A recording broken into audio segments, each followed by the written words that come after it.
ఈక్ష్వాకుల వంశంలో శ్రీరాముడు అయోధ్యలో జన్మించాడు.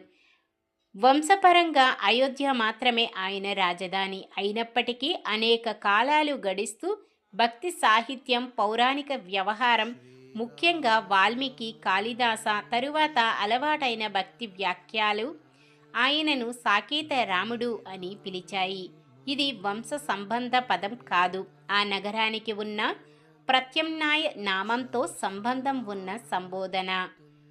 రామ పట్టాభిషేకాన్ని, ఆయన రాజ్యాన్ని, ఆయన దివ్యపురిని సూచించడానికి కవులు సాకేతధామ, సాకేతపురి, సాకేతనాథ వంటి శబ్దాలను వాడారు. ఇది తాత్విక సమ్మోహనానికి సంబంధించిన భాషా సంప్రదాయం. అంటే రాముడు సాకేతానికి అధిపతి, సాకేతపురం ఆయన దివ్యవాసం అన్న భావావేశం. దేవభక్తి